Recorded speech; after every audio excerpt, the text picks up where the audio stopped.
Good day, everybody, and welcome to another edition of the Military and Foreign Affairs Network. I am your host, the voice of reason. Today, we're continuing our coverage of the ongoing war between the Russian Federation and the Ukraine. Now, today, I thought it was very important to have a close look at what happened in Avdiivka. The mainstream media discusses Avdiivka a little bit.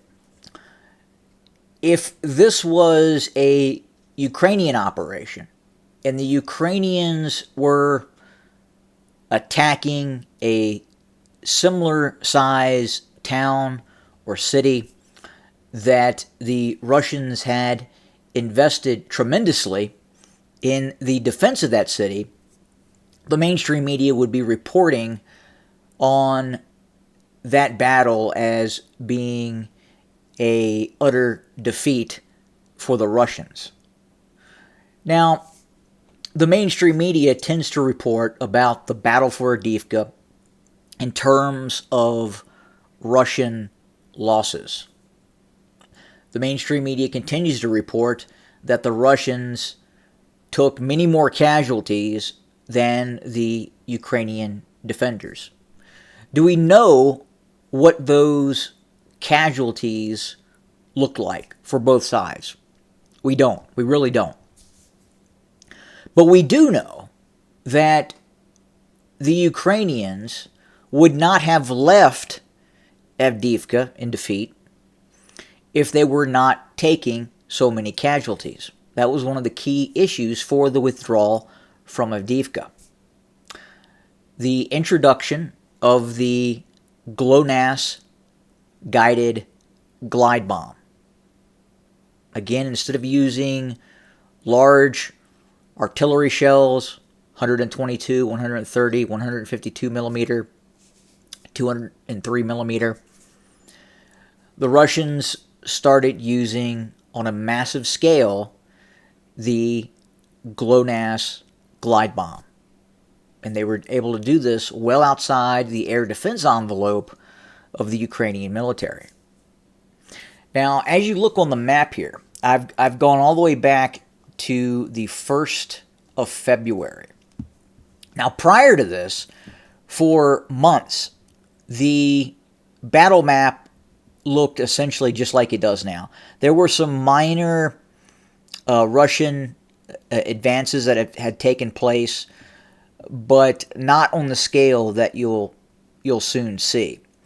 And this is where you see the Ukrainian defenses break.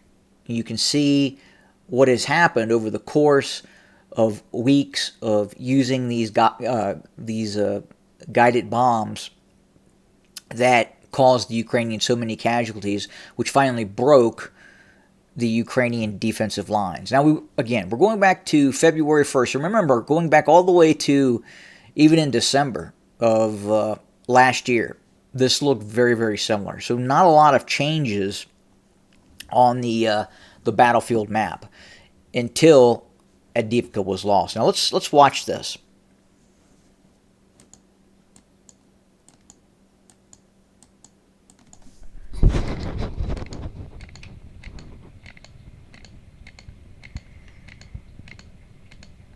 So that is the collapse of the Avdiivka pocket, the official collapse of the Avdiivka pocket. Now, at this time, the Ukrainian military was talking about a counterattack in which they would retake Avdiivka and push Russian forces back.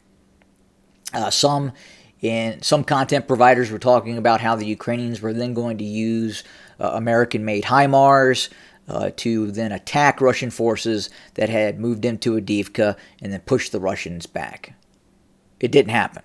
So we're going to continue. And now watch the quickening of this offensive operation by the Russians over the course from going from essentially February 17th onward.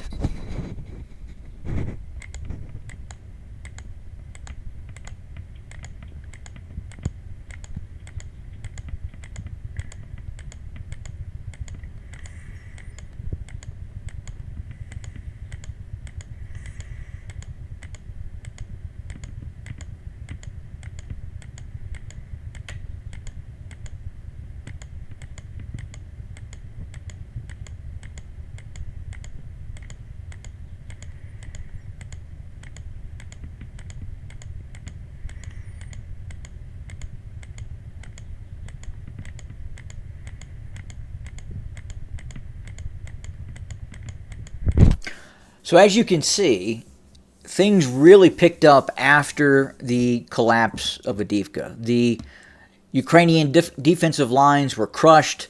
The Ukrainians were fleeing west in retreat as the Russians very slowly and methodically advanced. I mean, after the fall of Avdiivka, obviously another 30 days or so to where we get where we are now. But this new Russian strategy is working very well for the Russians. And there is a lot of concern in the West in terms of the military leadership in the West of this newer Russian doctrine, this fix and destroy doctrine that the Russians are now using against Ukrainian forces. Now, what is eventually going to happen is that when this Ukrainian military, when the Ukrainian ground forces finally do break, it could collapse the entire front line. You could see massive advances of Russian forces far beyond the current lines that we see today. And we see this happening right now in the Ukrainian military. We are seeing the Ukrainians taking very heavy casualties day in and day out. Now, look, the mainstream media still reports that the Russians are also taking heavy casualties. I have to question that.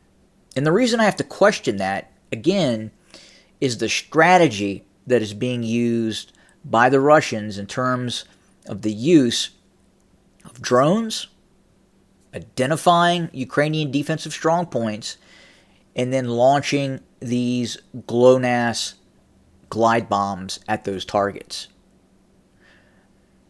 Once the Russians are confident that they have obliterated a defensive outpost, they then move forward, and then they take the corresponding area that they were targeting with these glide bombs.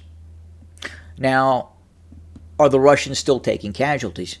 Yes, they are, absolutely. The Ukrainians are continuing to use artillery. They are continuing to use the HIMARS, other systems. They still have a very large amount of anti-tank guided weapon systems that they use. So yes, the Russians are taking casualties, but are we seeing the Russians taking casualties on the scale of the Ukrainians? And I have to say at this point, I don't believe so. And again, the reason I say that is we know the Russians are hitting about 100 aim points per day just with the GLONASS guided bombs. The Ukrainians don't have that capability. They are able to launch occasional strikes with Storm Shadow, and they are able to launch occasional strikes with the HIMARS. And of course, we're going to start seeing the ATACMS probably being used as well. But we're not seeing the Ukrainians hitting 100 aim points a day with HIMARS and Storm Shadow missiles. They don't have that in their inventory. And compounding that, the Russians are becoming very, very proficient at identifying these arms depots and then destroying these arms depots with more advanced, stealthy, low observable cruise missiles such as the Kh-69. Remember, at the start of the conflict, Kh-69 was not being used. It is essentially a very close copy of a Storm Shadow type cruise missile. And the Russians are learning from these systems that are being fired at them.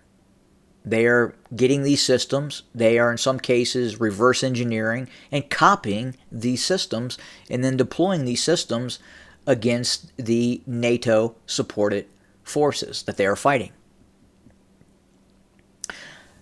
So the question is how long is this going to take? And the answer is we don't know. But at a certain point, as I've talked about before, the Ukrainian military is going to kind of hit that point of no return. You will start to see the Ukrainian military collapse. You will see the morale of the Ukrainian military disintegrate. You will start to see infighting. You will probably see elements of the Ukrainian National Guard engaging and fighting Ukrainian ground forces troops. And then quite possibly you could see civil upheaval and the collapse of the Sean Penn regime. I'm sorry, the Zelensky regime. Well, that's it. What we have for today, folks. We will obviously do more very, very soon. Feel free to comment in the comment section. I look forward to commenting in return. As always, have a good day.